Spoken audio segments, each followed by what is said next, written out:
사사기의 말씀은 여호수아의 죽음 이후로부터 이스라엘 초대 왕 사울이 즉위하기까지 약 350년간의 이 사사들의 활동과 가나안에 정착한 이스라엘 백성들의 모습을 담고 있습니다. 이 시기를 가리켜서 성경은 뭐라고 기록하냐면, 학자들이죠, 영적인 암흑기라고 표현합니다. 그만큼 이스라엘 백성들은 이때에 어떻습니까? 자기 좋을 대로 행동하죠. 하나님의 말씀을 떠났습니다. 우상을 숭배하는 것을 즐거워했습니다. 사사기의 말씀을 보면 영적인 사이클이 무엇입니까? 우상을 숭배함으로 타락하게 되죠.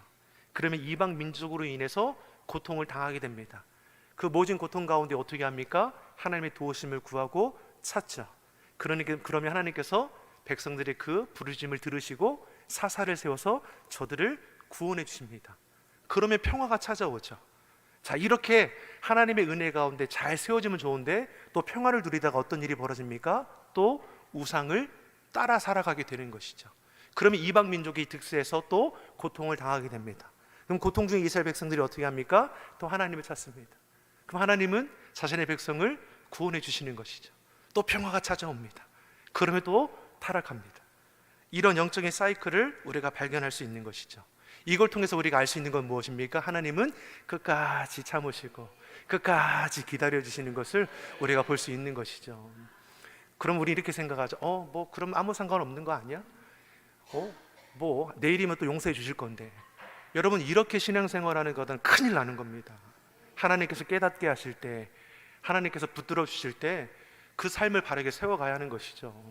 이스라엘 백성들에게 보는 교훈은, 나도 헛되게 하다가 그냥 다시 돌아오면 되지, 이게 아니라 헛된 시간들을 낭비하지 말아야 하는 것이죠. 그리고 무엇보다 세워지는 사사를 보더라도 어떻습니까? 이들이 완전해서 사사로 세워집니까? 그렇지 않습니다. 왼손잡이 에훗, 아나세의 아들 삼갈, 여선지자 드보라, 육적으로 영적으로 연약한 부분이 다 있었습니다. 오늘 본문의 기드온도 어떠합니까? 아비 집에서 우상의 제단이 있었다라는 그 삶의 모습이었다라는 것이죠. 부족하지만 어떻습니까? 그 중에 그럼에도 하나님께서 저들을 선택하여서 이스라엘 백성을 구원할 자로 사사로 세우셨다라는 것을 알 수 있습니다. 다시 말해, 사사가 대단한 것이 아니라 저들을 통해 역사하시는 우리 하나님이 대단하신 분이신 것이죠. 사랑하는 성도 여러분, 주의 사명을 감당하는 우리가 대단한 것이 아니라 우리 같은 사람을 택하셔서 주의 종으로 삼으시는 여호와 하나님이 대단하신 것이죠. 그래서 우리는 자랑할 것이 하나도 없는 겁니다.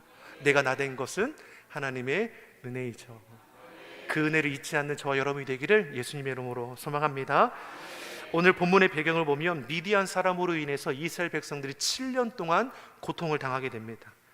물론 앞서서 8년의 고통도 당했던 적도 있고 18년, 20년이라는 긴 시간 동안 이방 민족으로 인해서 고통을 받았던 적도 있습니다. 그런데 미디안으로부터 받는 7년의 고통이 얼마나 셌냐면, 이들이 극심한 고통을 피하기 위해서 산과 굴로 도망하여 살았다라고 했습니다. 파종하여 농사를 지으려고 하면 들짐승들을 끌고 와서 토지 소선을 다 밟아서 그 무엇도 거두지 못하게 만들었다는 것이죠. 다시 말해, 미디안 사람들은 이스라엘 백성들을 정말 진멸하려고 하는 그런 악한 모습들이 있었다라는 것입니다.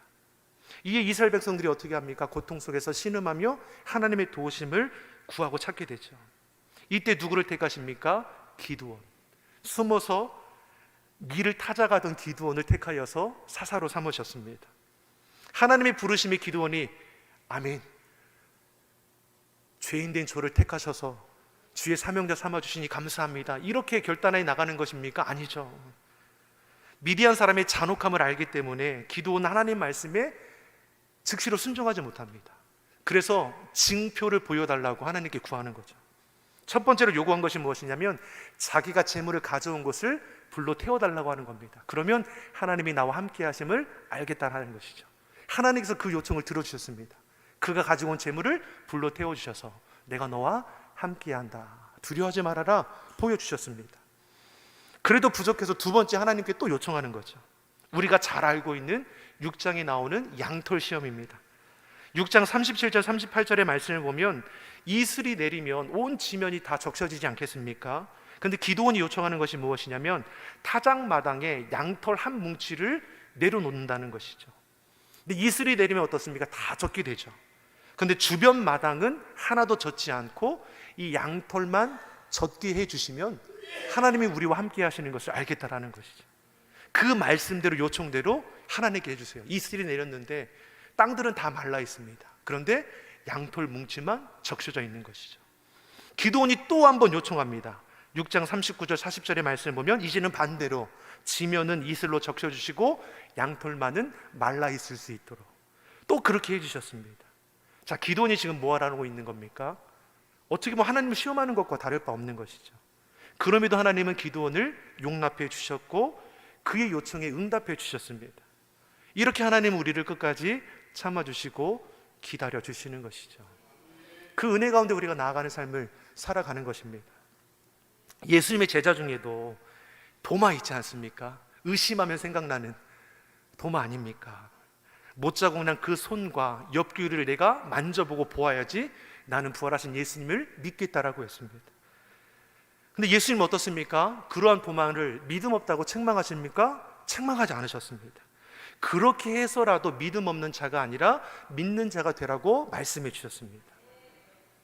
예수님께서는 제자들에게 이어서 말씀하는 것이 무엇입니까? 너는 나를 본고로 믿느냐? 보지 못하고 믿는 자들이 복이 있도다. 여러분, 자꾸만 우리는 눈으로 확인하고 싶어 하죠. 하나님이 다 우리에게 보여주시지 않았습니까?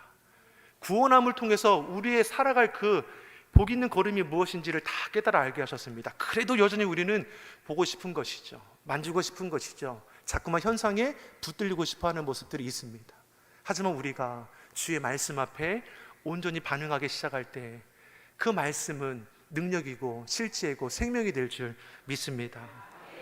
몇 차례 하나님을 시험하는 기드온이지만 하나님께서 증거를 보여주심으로 믿음 없는 기드온을 이끌고 가는 것이죠. 믿음 없는 자를 하나님께서 믿음을 더해 주셔서 이끌어 가는 것이죠.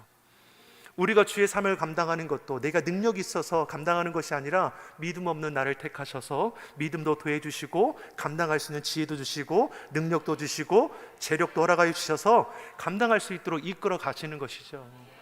그래서 무엇입니까? 열심히 하는 사람을 보면서 하나님 정말 대단하시는구나, 이렇게 우리가 생각할 수 있는 것이죠. 옆 사람에게 축복하겠습니다. 하나님께 당신을 통해 역사하실 줄 믿습니다. 아멘이시죠? 믿음 없는 나를 택하셔서 믿음을 더해주시고 우리를 믿음의 자리로 이끌어 가시는 우리 하나님께서 기드온을 오늘 붙들고 계시는 것을 볼 수 있습니다. 그러한 기드온에게 하나님께서 예기치 않는 명령을 내리시죠. 우리 본문 2절의 말씀입니다. 어떤 명령을 내리고 있습니까? 같이 보겠습니다.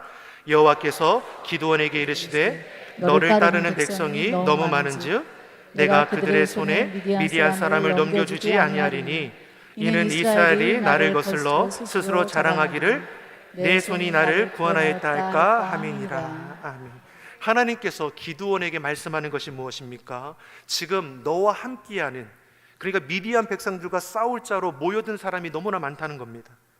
그러니 3절에 미디안과 싸우려고 나름대로 용기를 내어 모였던 이스라엘 백성들을 향해서 두려운 마음이 있는 사람은 돌아가도 괜찮습니다, 이렇게 얘기하도록 하는 것이죠. 그러니까 어떻습니까? 22,000명이 돌아가고 몇 명이 남았다라고 말씀합니까? 10,000명이 남았습니다.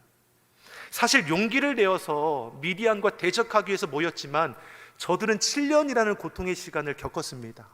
얼마나 잔혹한 민족인지를 잘 압니다. 그러니까 백성들, 이스라엘을 생각하며 모이긴 모였지만 두려운 마음이 있었던 것이죠. 그런데 기드온을 통해서 두려운 마음이 있는 사람들은 돌아가도 괜찮습니다, 여러분에게 어떠한 해도 있지 않습니다. 그러니까 22,000명이 돌아가게 되는 것이죠. 하나님께서 왜 이러한 명령을 내리신 겁니까? 더 많이 모아야 하지 않겠느냐? 14만 5천 명 미디안 군대를 어떻게 대적할 수 있습니까? 하나님의 방법은 사람의 생각과는 전혀 다른 것이죠. 전쟁이 누구에게 속해 있습니까? 하나님께 속해 있습니다. 이걸 통해서 우리에게 보여주는 것이 무엇입니까? 누가 싸우십니까? 하나님이 싸우시는 것이죠. 전쟁의 승리는 사람의 수에 달려있는 것이 아니라 하나님의 손에 있다라는 것이죠. 이 사실을 기드온과 이스라엘 백성들에게 보이고자 하시는 것입니다. 자, 몇 명이 남았습니까? 이스라엘 모인 군대가 10,000명입니다. 근데 앞서 기드온이 하나님을 시험했다면 이제는 반대로 하나님께서 기드온을 시험하는 것을 볼 수 있습니다. 미디안과 싸우겠다고 33,000명이 모였습니다. 이 수로도 미디안 적군 13만 5천 명과 대적하기란 어림없는 수이죠. 13만 5천 명대 처음에 모인 수가 3만 3천 명입니다. 그런데 그 수도 많다고 해서 돌려보내니 10,000명이 남았습니다. 그런데 여기 하나님 뭐라고 말씀합니까? 그 10,000명도 많다라는 것이죠. 그래서 물가에서 물을 마시는 곳으로 선별해서 몇 명으로 남게 하십니까? 300명입니다. 미디안 적군은 13만 5천 명, 이스라엘 군대는 300명입니다. 9절이 뭘 말씀합니까? 9절의 말씀 같이 보겠습니다. 그 밤에 여호와께서 기드온에게 이르시되 일어나 진영으로 내려가라. 내가 그것을 내 손에 넘겨 주었느니라. 아멘. 하나님께서 300명을 뽑으시고 기드온에게 명령하시기를 적진을 치라고 명령하시죠. 저들을 내 손에 붙였다라고 말씀합니다. 저들을 내 손에 붙였다라는 것이 무엇을 가리키는 겁니까? 이미 너희는 승리하였다라는 것이죠. 하나님께서는 이미 승리했다라고 선포해 주시는 것입니다. 승리의 약속이 주어졌습니다. 그럼에도 기도는 어떻습니까? 그 말씀 앞에 선뜻 순종하지 못하죠. 그러한 저에게 말씀해 주십니다. 10절의 말씀을 보면 내 부하라를 데리고 적진으로 가서 저들이 하는 말이 어떠한지 들어보라는 것이죠. 기도원이 하나님 말씀 따라 부하를 데리고 적진에 나가서 저들이 하는 소리가 어떠한지를 들어보기 위해 찾아갑니다. 12절의 말씀입니다. 12절의 말씀 같이 읽어보겠습니다. 미디안과 아멜렉과 동방의 모든 사람들이 골짜기에 누웠는데 메뚜기의 많은 수와 같고 그들의 낙타의 수가 많아 해변의 모래가 많음 같은지라. 아멘. 자, 적진을 이제 어땠습니까? 하나님의 말씀 따라 저들이 하는 소리를 듣기 위해 찾아갔지만 무엇을 보게 되는 겁니까? 그 많은 군사를 보게 되는 것이죠. 메뚜기처럼 수많은 사람들이 골짜기에 쉬고 있는 것을 보았습니다. 낙타는 바닷가에 모래알처럼 많았다라고 했습니다. 이러한 적군을 보니까 가뜩이나 두려운 마음에 있었던 기도원 마음에 싸우고 싶은 마음조차 잃어버리게 되는 것이죠. 그대로 도망치고 싶은 마음이 그에게 왜 없겠습니까? 그런데 하나님께서 기도원에게 주셨던 말씀이 무엇입니까? 적진에서 저들이 하는 말을 들어보라고 했습니다. 13절 14절이죠. 13절 14절 같이 보겠습니다. 기드온이 그곳에 이른즉 어떤 사람이 그의 친구에게 꿈을 말하여 이르기를 보라, 내가 한 꿈을 꾸었는데 꿈에 보리떡 한 덩이가 미디안 진영으로 굴러 들어와 한 장막에 이르러 그것을 쳐서 무너뜨려 위쪽으로 엎으니 그 장막이 쓰러지더라. 그의 친구가 대답하여 이르되 이는 다른 것이 아니라 이스라엘 사람 요아스의 아들 기드온의 칼이라. 하나님이 미디안과 그 모든 진영을 그의 손에 넘겨주셨느니라 하더라. 아멘. 기드온이 하나님 말씀 따라 적진을 둘러보는데 한 병사가 다른 병사와 이야기하는 것을 이제 듣게 됩니다. 한 병사가 자신의 꿈의 내용을 이야기하는 것이죠. 꿈에서 이스라엘 진영에서 보리떡 한 덩이가 굴러오더니 자신들의 진영이 무너뜨리게 됐다라는 것이죠.